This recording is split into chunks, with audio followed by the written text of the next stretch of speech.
Hi guys, welcome to the Get Ready for University Q&A session.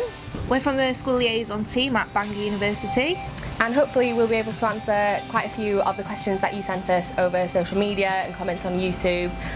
So let's get started. How many applications are there per place offered? But the general answer for most subjects would be that's an impossible question to answer in a straightforward way, because every year there's a different amount of applications. Every year there's a different amount of brilliant applications. So what we would say is to not worry about how many people are sending in applications and how many people are going to get places. Just make sure that your application, your personal statement is the best standard possible, because we look at every single application on its own merit, and that's the way we decide whether you get a place or not. So focus your energies on that and don't think about how many places are offered. And another question is, do people with 2 A2 levels and 2 AS levels still get considered to the same level as people with 3 A2s? Well, the answer is, if you get the points that we ask, that shouldn't be a problem, because we do look at the UCAS points, but it just depends on what course you're wanting to study. Yeah, so say if you're looking at the entry requirements for a certain course, it just says certain amount of UCAS points, and if you think you can achieve that, then that's all you need to be worried about, because that's what we're asking for. But some courses are a little bit more specific, aren't they? So some courses might say 320 UCAS points, at least 180 of them to be from 2 A levels. So in that case, it's a little bit more specific. So just make sure that you're really checking the entry requirements. It's all on the website, it's all on the UCAS website, all in the prospectus. So another question from the student room, is there still a chance of getting in if you miss the grade? So first off guys, have a little faith in yourselves. Don't start thinking about the worst case scenario when you've not even sat your exams yet. We want to be positive. But basically, on the day of results, if you don't get the grades, it doesn't necessarily mean that you're no way not coming to the university of your choice. So, like I said earlier, all applications looked at on their own merit. If your application is absolutely amazing and you just about missed that grade, we might consider still giving you a place. So don't completely lose heart, keep checking track. You might get something that really cheers you up that day and you've actually got through. It's not guaranteed, but yeah, don't panic too much. And of course, if you don't get the grades, you don't get offered your place, you've got your insurance, and even if that doesn't go through, you've got clearing, and loads of brilliant students here at Bangor have come through clearing or insurance as well as firm offers. So just keep studying Yeah. very hard.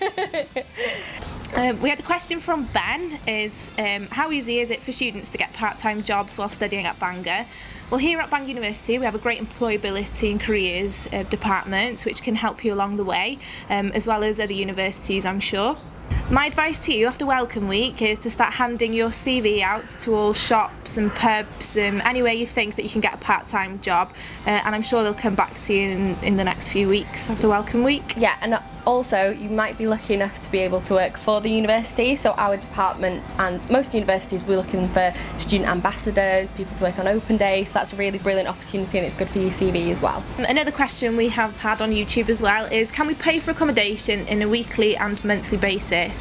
Well, the answer is no, you cannot pay it weekly, but you could pay it monthly, so it'd be over a course of 7 months, from October to April, but the majority of our students pay it in 3 instalments, so they pay it in October, January and April, if that helps. Yeah. But if you do want any help or any advice on that, you can contact our halls office and you'll find all the contact details on our website. And speaking of accommodation, we've also been asked what are the things that we need to bring in order to live in halls of residence. So what we're going to do is we're going to tell you what's provided in your bedroom and in your kitchen, and then hopefully tell you what you need to bring. What's in the bedroom? So included in the bedroom, you've got your bed, obviously, you've got your wardrobe, you've got a desk, you've got bookshelf, you've got some storage, haven't you? And then if you're lucky enough to be in your ensuite, you've also obviously got your toilet and your sink and some shelving there and your shower. You need to bring duvet, pillows, and you need to bring bed covers for them, obviously. Towels for your ensuite, for your bathroom. Good idea to bring pictures, posters, you know, brighten up your bedroom a little bit and stuff. Clothes, definitely a good one. Clothes. Not too many, just bring your essentials. And then for your kitchen, most of our flats you share a kitchen with about another 7 people, so yeah, 8 to a flat. Yeah, about 8 to a flat. And it's probably similar for a lot of universities. So at Bangor University specifically, you get your oven, your hob, there's going to be a kettle, a toaster, all your basic electronics are there, all your white goods, and then the stuff you need to bring quite a bit. Yeah, so you need your plates, bowls, cups. Don't bring too many, remember it's just for you. A tip for you though, if you do find out what room you're going to be staying in, and if you follow things on social media like the student room or Facebook or Twitter, you can always find people that are staying in the same flat as you, so maybe you can organise with them who brings what. So say if one of you brings frying pan, the other one can bring saucepans. Tea towels, you need tea towels because you will have to wash up. There is a fridge freezer for you there as well. There's usually a shelf in the fridge per person, and then you just have to share the freezer amongst yourselves. Yeah, if you're going to be quite thrifty and try not to spend too much on food, maybe some Tupperware to keep leftovers. You cannot bring anything like a toaster or a kettle unless you get them pad tested, which can be quite expensive, so they are there and supplied for you. Yeah, so no problem with that. You do get an ironing board, but you need to bring your own iron. So another question that we've had on YouTube from Joe is, how important are GCSE grades compared to AS and A-level grades? So for most subjects at university, the departments will be looking for you to have C grade or above in your core GCSEs.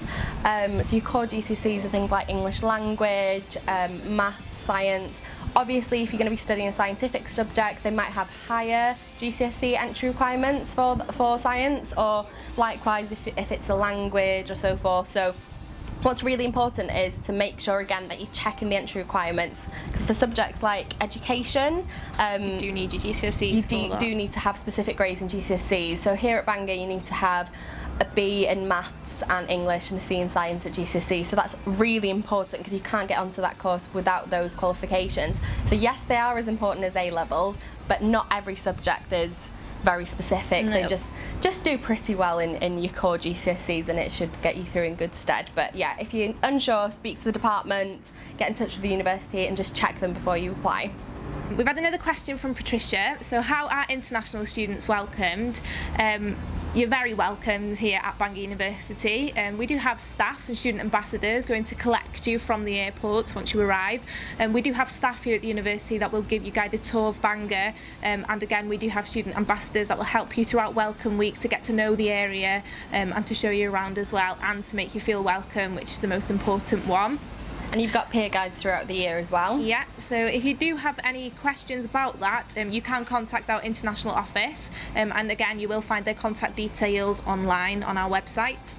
We've also got the Ask a Student feature, which does have international students on there. So if you can find somebody who has got a profile which is very similar to yourself, you might be able to have a chat with them, learn about their experiences, and we're pretty sure they'll tell you that they were very welcomed here at Bangor. Okay, so a lot of you have asked lately about the new UCAS tariff and how it's going to affect you.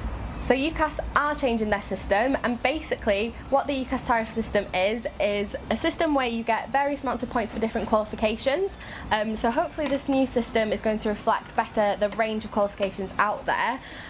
So the best way to tell you to get your head around it is to go onto the UCAS website. They've got a calculator, so you can enter in your different qualifications that you've already achieved, your qualifications that you're currently working on, and your predicted grades, and that'll give you a nice sum of UCAS points for you then to go and look at different university courses and see what their entry requirements are and whether you think you'd be able to achieve that and whether it's kind of in your range. So yeah, get onto the UCAS website. All the information should be there on the new tariff system, or get in touch with whoever deals with kind of the UCAS application process in your school, in your college. They should be able to help you. If you're really stuck, get back to us here at Bangor and we'll see what we can do to explain it. Remember, if you do have any other questions or if you want to know more about Bangor, we do have open days coming up and you can register for that online. So thanks very much for all your questions, and hopefully we'll see you on the channel very soon. Thank you.